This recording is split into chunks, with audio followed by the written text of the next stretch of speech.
Саламатсыздарбы, урматтуу ата-энелер, ага-эжелер жана биздин бөбөктөр.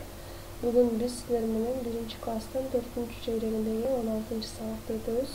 Бул сабакты өткөн жана түшүндүргөн мен мугалимиңер Даткаева Перизат Абдивахапова.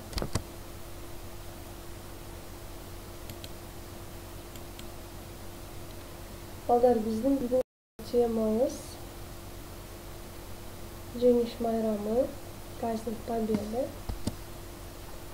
Китеп 68 бет, 1-бөлүгүн ачкылап, текстти окуйбу. Жеңиш майрамы, праздник Победы. 9 май, Жеңиш майрамы. 9 мая, праздник Победы.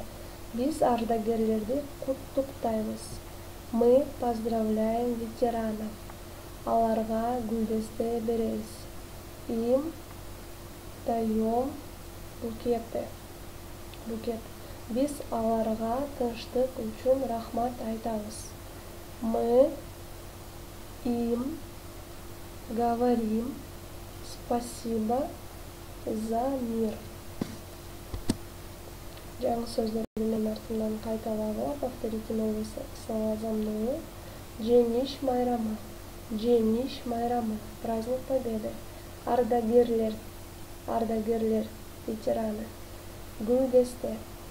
Гүлдесте, букет. Тынчтык үчүн рахмат айтабыз. Благодарим за мир или же спасибо говорим за мир. Бул сөздөрдү балдар сөздүк иштебтериңерге жазгыз. Напишите эти слова словарной тетради. Иштептери 42 бет, 1-бөлүгү, 68 бет, 2 тапшырма.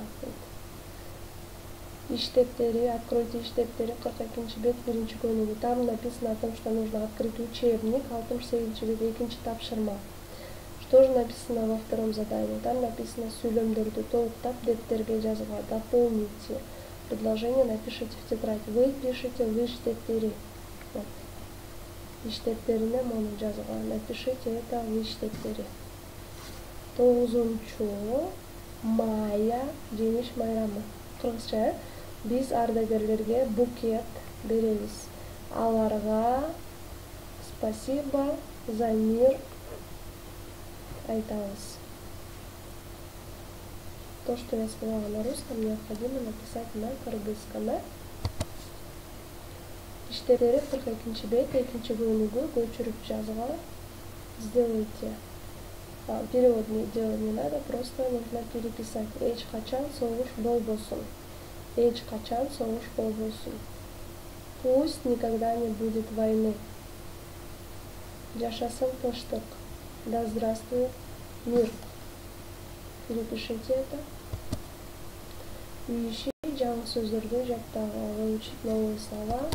Улгурганыңыздар үчүн чоң рахмат, урматтуу ата-энелер, ага-эжелер жана балдар.